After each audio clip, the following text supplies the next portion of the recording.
우리 다 같이 사도신경으로 우리의 신앙을 하나님께 고백하여 올리겠습니다. 전능하사 천지를 만드신 하나님 아버지를 내가 믿사오며 그 외아들 우리 주 예수 그리스도를 믿사오니 이는 성령으로 잉태하사 동정녀 마리아에게 나시고 본디오 빌라도에게 고난을 받으사 십자가에 못 박혀 죽으시고 장사한 지 사흘 만에 죽은 자 가운데서 다시 살아나시며 하늘에 오르사 전능하신 하나님 우편에 앉아 계시다가 저리로서 산 자와 죽은 자를 심판하러 오시리라.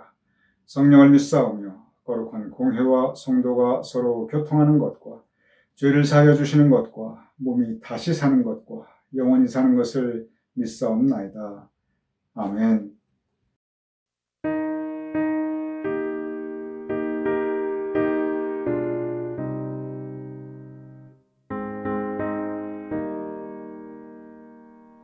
신자 되기 원합니다. 진심으로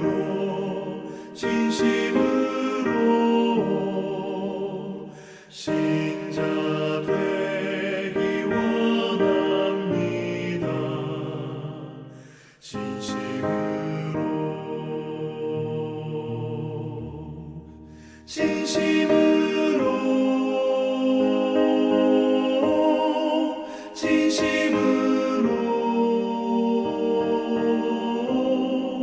신자 되기 원합니다.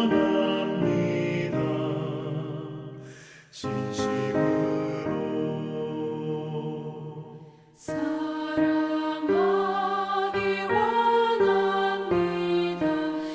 진심으로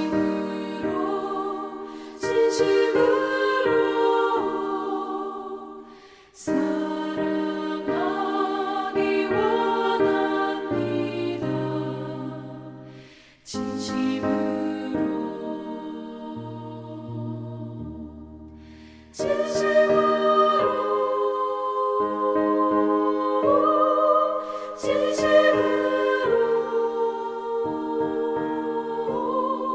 사랑하기 원합니다.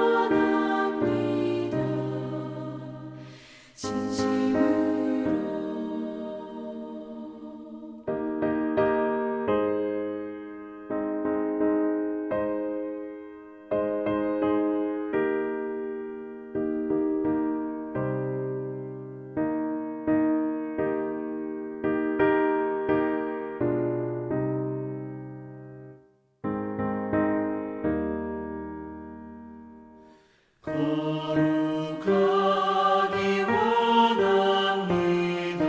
진심으로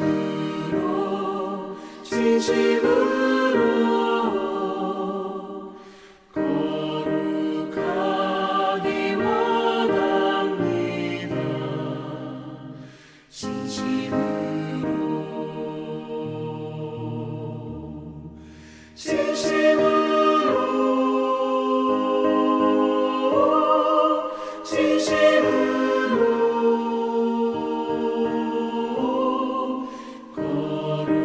거룩하기 원합니다.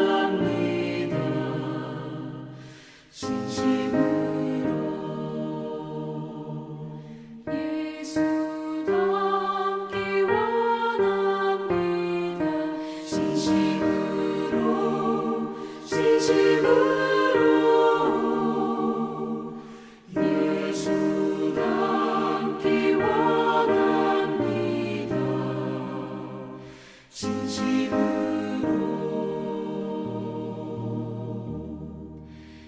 진심으로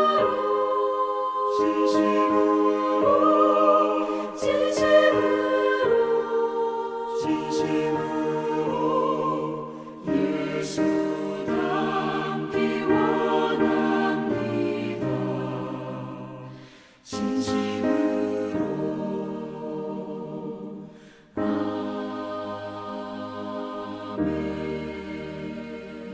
예수 닮기 원합니다. 오늘 금요일 함께 영상으로 이 묵상에 참여하신 우리 교우님들을 주님의 이름으로 환영합니다.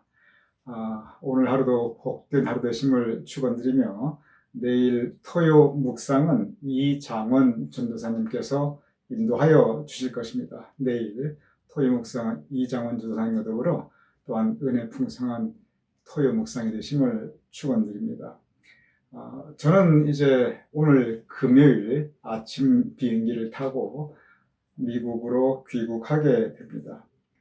오늘이 6월 4일인데 사실 6월 4일은 돌아가신 아버님의 기일입니다.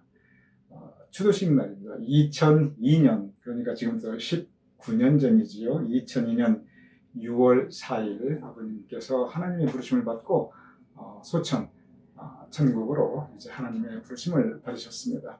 근데 제가 아버님 임종을 지키지를 못했어요. 자식으로 늘 죄송스러운 마음입니다. 그런데 거기에 나름 사연이 있었습니다.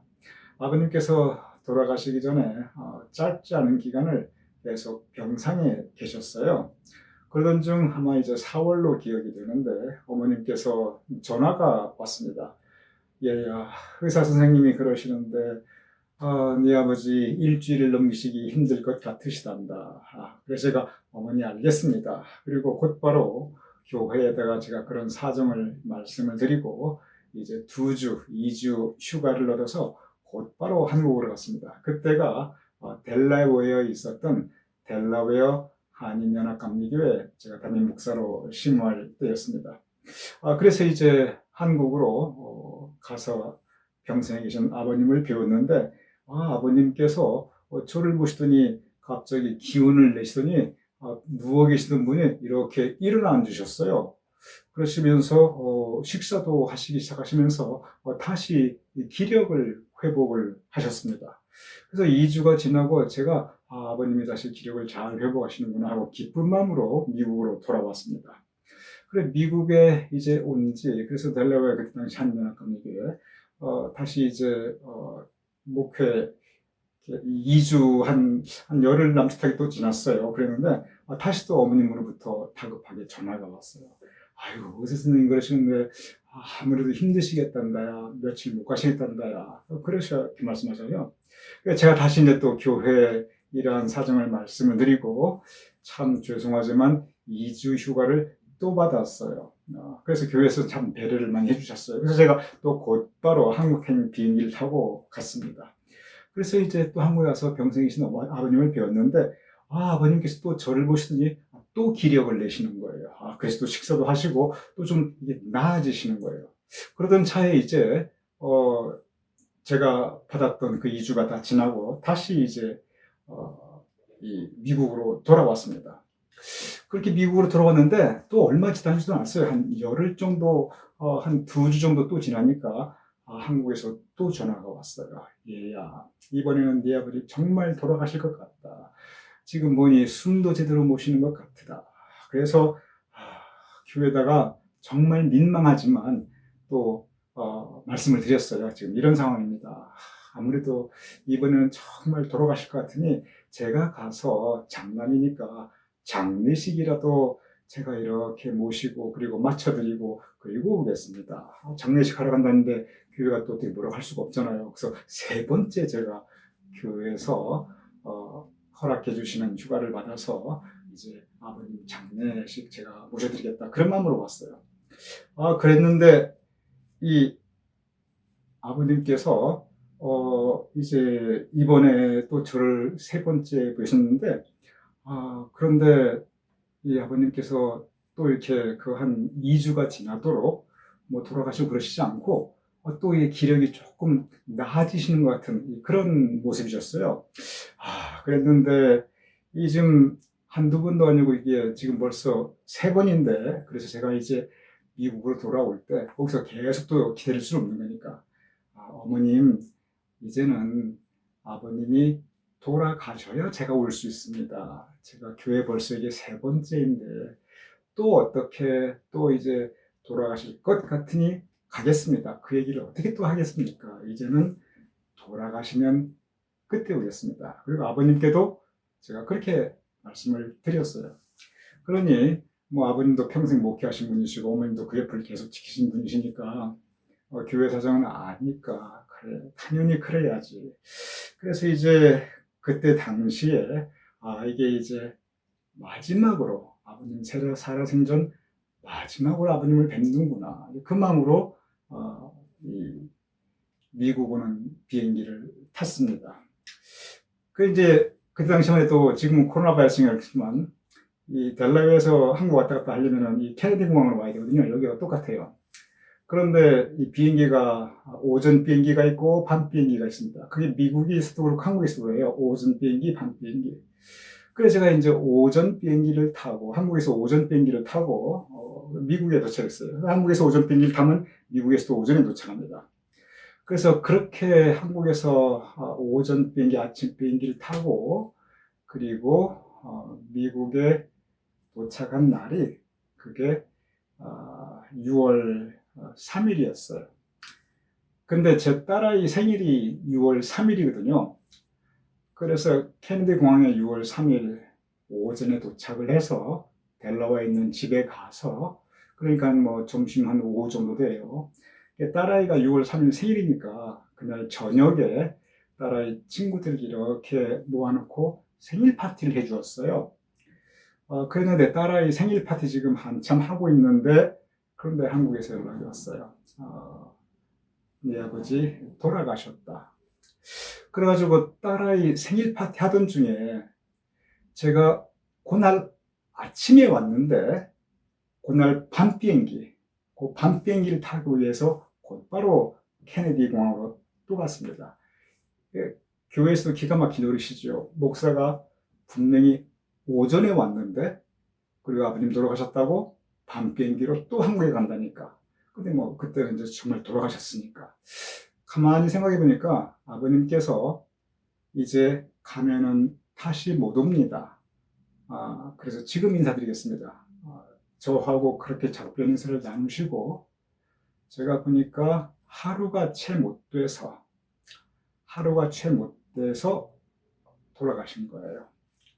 그런데 그게 미국에서는 6월 3일 이 저녁이면은 한국에서는 6월 4일이 됩니다.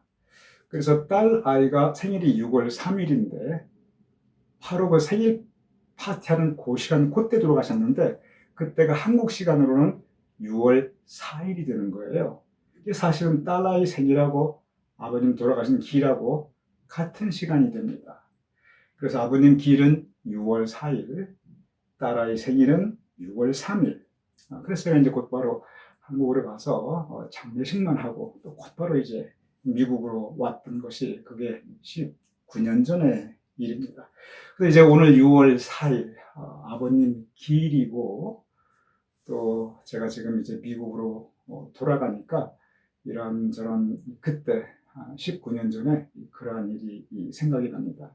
그래서 오늘 이제 미국으로 떠나기 전에 어머님 모시고 또 저희 내외에 이렇게 저하고 이제 아내하고 어머님하고 이 세 식구 단촐하게 아버님 추모 예배 드리고 그리고 곧바로 공항에 가서 이제 뉴욕으로 제가 떠날 예정입니다.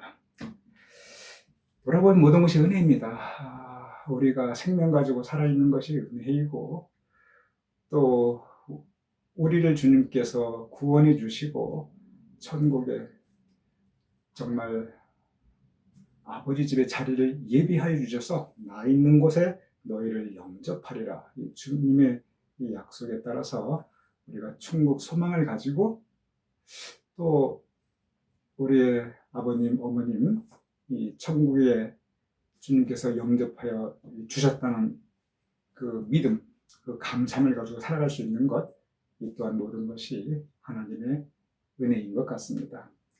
오늘 함께 나눌 영상 이 묵상의 제목은 기독교와 도덕입니다. 도덕에 대해서 지난번에 한번 다룬 적이 있습니다. C.S. 루이스가 도덕에 대해서 여기저기 사실 많이 이야기하고 있습니다. 결국 C.S. 루이스가 말하고 있는 그 도덕의 개념은 뭐냐면 마땅히 사람이 지켜야 할 도리, 사람이라면 마땅히 지켜야 할 도리, 그것이 이 도덕이에요. 그런데 도덕이 왜 중요하냐면 믿음이 없는 사람들, 기독교 신앙이 없는 사람들, 그 사람들 신앙은 전혀 없어요. 예수님 알지도 못해요. 설령 예수님 알아도 마음에 영접하지 않았어요. 그런 믿지 않는 사람들이 살아가고 있는 그 세계, 적어도 많은 경우 뭐 기독교 국가나 뭐 옛날 유럽은 다르지만 지금 한국만 해도 우리 기독교인들의 전 인구의 20%가 채 되지 않습니다. 그러니까 소수이지요. 그러면은 이 믿지 않는 사람들에게 있어서 적어도 그들이 사람답게 살아가는 것, 그리고 그들의 공동체가 질서를 지키는 것, 이것은 무엇으로 해나가냐면 그것이 바로 도덕과 양심이라는 거예요. 도덕과 양심. 이것은 C.S. 루이스가 그렇게 이야기했지만 사도 바울도 바로 그러한 말을 했습니다. 양심의 법이라는 이야기를 했어요. 양심의 법이라는 것은 뭐냐면 그게 바로 도덕과 양심인데 이건 믿지 않는 사람들도 대부분 마음속에 간직하고 있는 것입니다. 그리고 이 도덕과 양심이 있기 때문에 전체적인 일반 사회가 미국이든 한국이든 어디든 전체적인 사람이 살아가고 있는 일반 사회가 그나마 이 질서를 지켜가는 것이 이 도덕과 양심입니다. 물론 그것만으로 안 되니까 이제 법이 있고 그리고 처벌 조항이 있고 막 그렇게 되는 거죠. C.S. 루이스가 무슨 얘기를 하냐면은 우리 기독교 신앙이 없는 사람들도 도덕과 양심이 있으면 사람답게 살아나가며 그 공동체를 지켜나갈 수 있는 것, 그것은 사실이라는 거예요. 그러면 기독교에서 말하고자 하는 그 도덕은 무엇인가? 많은 경우 어떤 얘기를 하냐면 믿지 않는 사람들도 저 사람이 교회는 안 나가지만 저 사람의 성품과 저 사람의 양심과 저 사람의 도덕성과 참 존경받을 만하다. 이런 분들 우리 주변에 쉽게 볼 수 있습니다. 실제 그런 분들 많아요. 신앙이 없어도 이렇게 도덕과 양심으로 인간답게 살아갈 수 있는데, 질서를 지키며 살아갈 수 있는데, 그럼에도 불구하고 우리가 기독교 믿음을 가져야 되는 이유는 무엇인가? 그리고 기독교 이 믿음과 우리가 가지고 있는 신앙과 이 도덕과는 그러면 우리가 어떻게 이해하고 어떤 관계가 있는가? 굉장히 중요한 질문입니다. 그리고 굉장히 큰 질문입니다. 바로 그 부분입니다. 사실 주제 자체는 굉장히 크고 무거운 주제인데 C.S. 루이스가 그에 대한 해답, 그에 대한 그의 결론은 의외로 굉장히 단순합니다. 먼저 기독교에서 도덕을 어떻게 가르치고 있는가, 그 부분을 C.S. 루이스가 말씀하는 부분을 제가 직접 읽어보도록 하겠습니다. 제가 처음부터 말씀드렸지만 C.S. 루이스의 묵상은 좀 복잡하고 난해하고 생각을 많이 해야 하는 그런 부분이 더러더러 있습니다. 오히려 참 많아요. 지금까지 예를 들어서 헨리 나우엔의 그런 묵상과는 조금 다른 그 느낌이 있습니다. 그냥 들으면서 이해가 되고 공감이 되고 또 묵상하면서 그냥 은혜가 되고 굳이 깊이 생각하지 않아도 그냥 들으면 이해가 되고 공감이 가고 은혜가 되는 것, 이런 부분을 대부분 지금까지 했던 그러한 묵상의 내용들이었습니다. 그런데 죄송합니다. 그런데 C.S. 루이스는 한 번쯤 깊게 조금 더 생각을 하고 또 생각을 하고 그래야 이해가 되는 부분들이 사실은 있습니다. 굉장히 논리적인 부분이 있어요. 근데 그 이유는 불신자들을 위한 책이기 때문에 그렇습니다. 제가 읽어보겠습니다. 우리 이 기독교와 도덕의 그 관계에 대해서.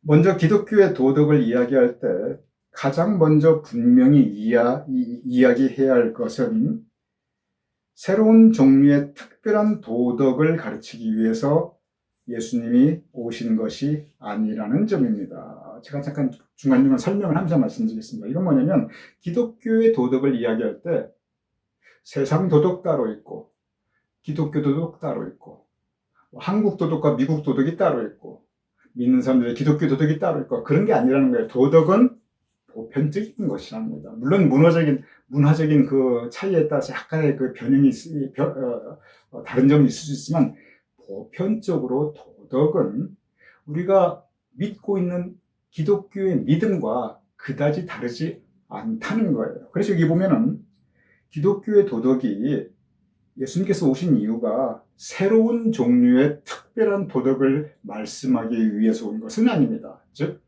도덕은 예수님이 말씀하신 도덕과 양심이나 안 믿는 그냥 일반적인 사람들이 이야기하고 말하는 도덕과 양심이나 별반 다르지 않다는 거예요. 도덕이라는 그 개념과 영역은 믿느냐 믿지 않느냐 차이가 없다는 없다는 겁니다. 계속 읽어보겠습니다. 그런데 모든 도덕적 스승들의 진정한 임무는 우리가 자꾸 외면하고 싶어 하는 단순한 도덕적 원칙들을 몇 번이고 다시 일깨워주는 것입니다. 말을 넘기 싫어하는 담장 앞으로 자꾸 끌어가고 또 끌어가듯이 아이가 공부하기 싫어하는 부분을 다시 보게 하고 또 보게 하듯이 말입니다. 예수님도 마찬가지입니다. 이게 무슨 뜻이냐면 도덕적 스승들이 하였던 그런 진정한 임무가 사람들이 몰랐던 엄청난 봐라 이걸 지켜야 된다 이런 걸 정말 눈에 비늘이 떨어지듯이 그렇게 몰랐던 걸 엄청난 걸 깨우쳐주는 거 그게 아니라는 거예요. 누구에게나 도덕관념, 양심은 이미 내재화되어 있다는 것입니다.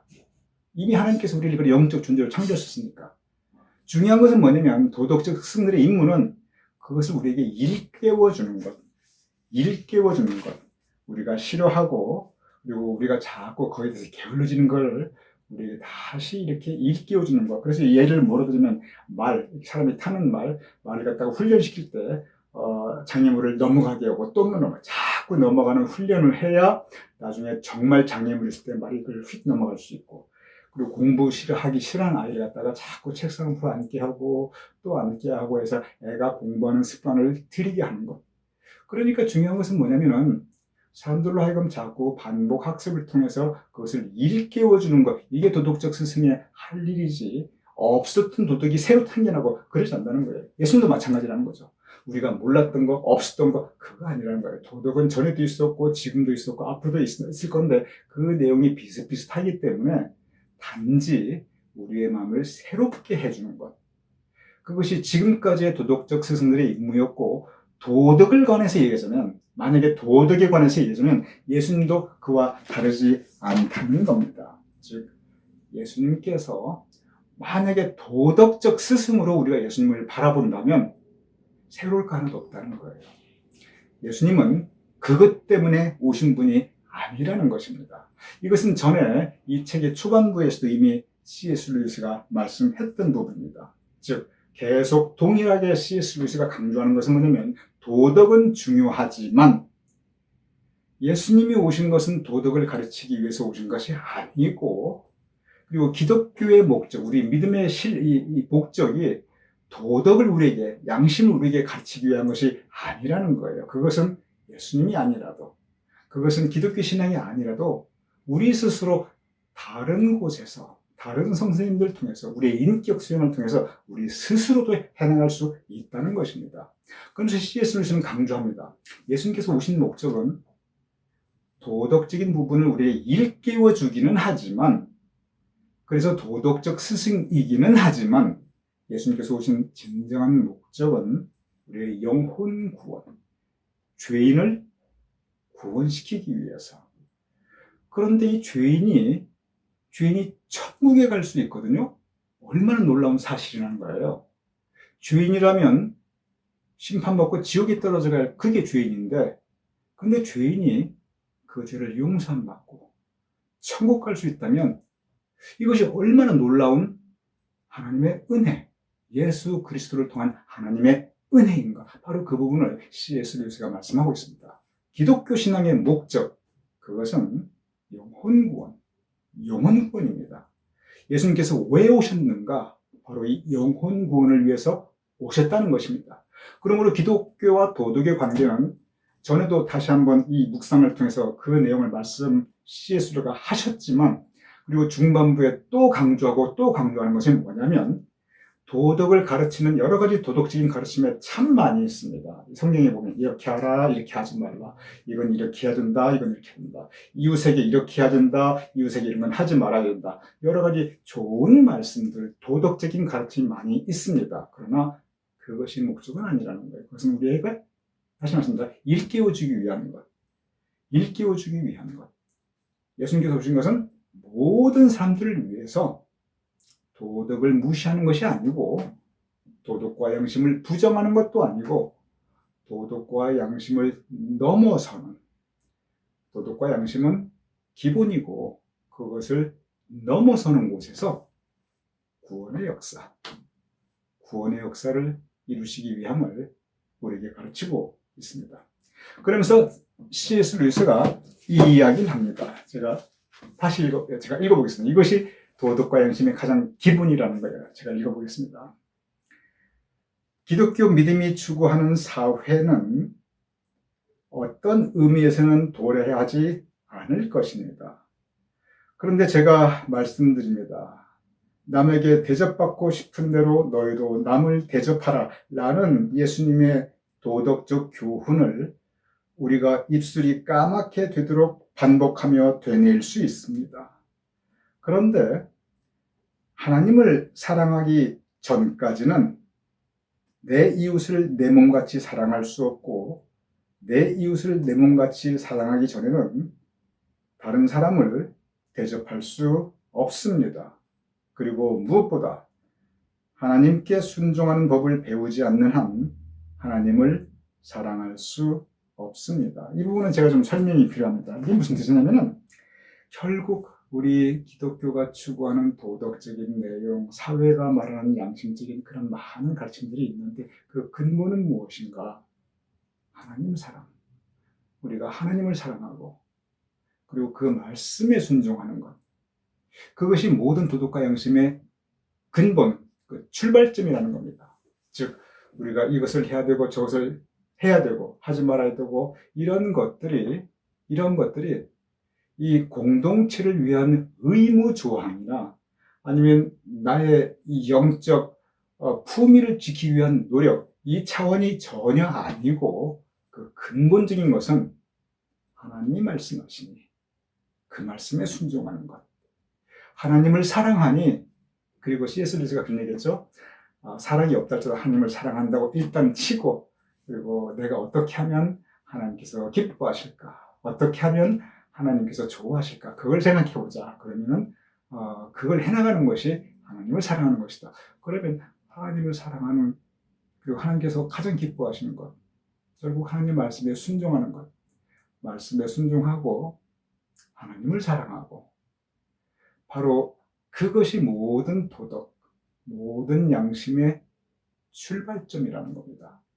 그러나 거기서 그치는 것이 아니라 예수 그리스도를 통한 십자가 보혈의 피공로로 우리가 죄에서 구원받고 천국의 참 소망을 가지고 살아가는 것, 이것이 믿는 사람들이 추구하는 삶의 모습임을 C.S. 루이스는 강조하고 있습니다.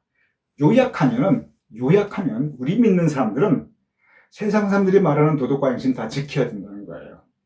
우리 믿는 사람들이 세상 사람들이 말하는 도덕과 양심을 무시하면 절대 안 된다는 거예요. 믿는 사람들은 도덕과 양심 세상 사람들과 똑같이 지키고 한 단계 더 나아가야 한다는 것입니다. 그것은 뭐냐면 하나님을 사랑하고 말씀에 순종하는 것, 그리고 우리를 향한 예수님의 대속의 은혜에 감사하며 살아가는 것, 바로 이것이 기독교가 추구하는 도덕적 인간의 모습임을 C.S. 루이스는 또다시 강조하고 있습니다. 오늘 이 묵상이 조금 복잡하기는 하지만, 그러나 도덕과 기독교 신앙의 관계를 제가 보기에는 정말 잘 요약했어요. 정말 이성적 신앙을 추구하면서도 그러나 세상의 도덕과 양심을 우리가 포함시키며, 그리고 거기서 진정한 기독교 신앙의 본질을, 예수님이 오신 목적을 C.S. 루이스가 참 잘 설명하고 있습니다. 오늘 이 말씀이 우리 교우님들께 오늘 하루의 영의 양식이 되시기를 축원드립니다. 그리고 저는 이제 오늘 비행기 타고 가서 다시 이제 제 서재, 책꽂이를 뒤로 한 그 제 서재에서 여러분과 함께 계속 영상으로 뵙고, 그리고 오는 주일 6월 6일은 또 제가 직접 예배를 인도하며 여러분과 함께 예배드리는 시간을 가지도록 하겠습니다.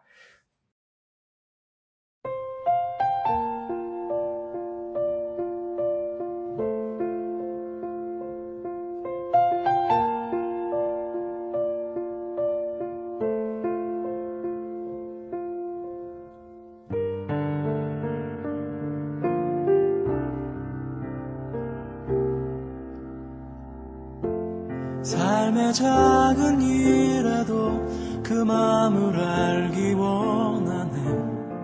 그 길, 그 좁은 길로 가기 원해. 나의 작음을 알고 그분의 크심을 알며 소망, 그 깊은 길로 가기 원하네.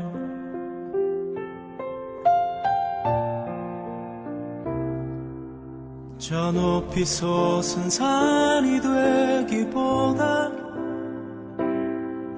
여기 오름직한 동산이 되길. 내가 아는 길만 비추기보다는 누군가의 길을 비춰준다면 내가 노래하듯이 또 내가 얘기하듯이 살길. 난 그렇게 죽기 원하네. 삶의 한 절이라도 그분을 닮기 원하네. 사랑, 그 높은 길로 가기 원하네.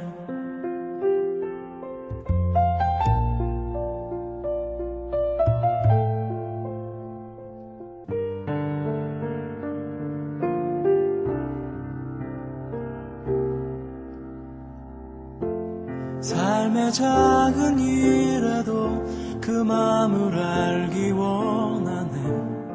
그 길, 그 좁은 길로 가기 원해. 나의 작음을 알고 그분의 크심을 알며 소망, 그 깊은 길로 가기 원하네.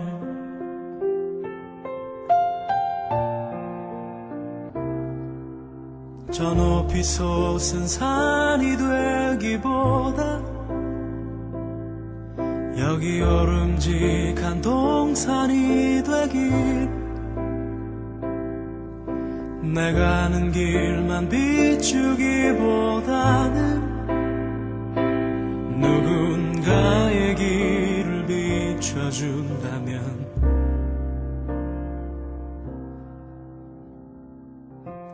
내가 노래하듯이 또 내가 얘기하듯이 살길. 난 그렇게 죽기 원하네. 삶의 한 절이라도 그분을 닮기 원하네. 사랑, 그 높은 길로 가기 원하네. 내가 노래하듯이 또 내가 얘기하듯이 살길. 난 그렇게 죽기 원하네. 삶의 한 절이라도 그분을 닮기 원하네. 사랑, 그 좁은 길로 가기 원하네. 그 깊은 길로 가기 원하네. 그 높은 길로 가기 원하네.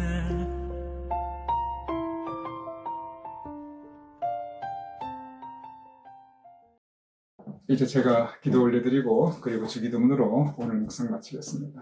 아버지 하나님, 진정 우리 믿는 사람들이, 하나님의 자녀들이 세상의 도덕과 양심을 지키면서 그러나 동시에 예수님께서 허락하신 구원의 그 대속의 은혜를 감사하며 살아갈 수 있도록 주님 도와주시옵소서.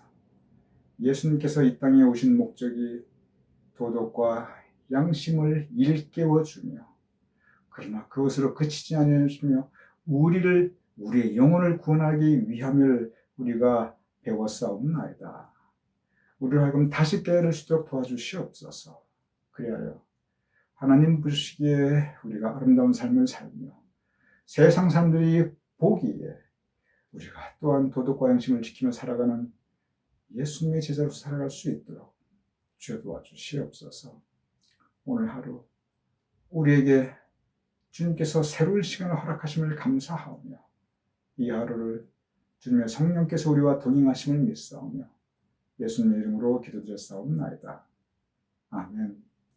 우리 함께 주기도문 하시겠습니다. 하늘에 계신 우리 아버지시여, 이름이 거룩히 여김을 받으시오며 나라의 임하옵시며 뜻이 하늘에서 이룬 것 같이 땅에서도 이루어지이다. 오늘날 우리에게 일용할 양식을 주옵시고 우리가 우리에게 주신 자를 사하여 준 것 같이 우리 주를 사하여 주옵시고 우리를 시험에 들게 하지 마옵시고 다만 악에서 구하옵소서. 대개 나라와 권세와 영광이 아버지께 영원히 있사옵나이다. 아멘.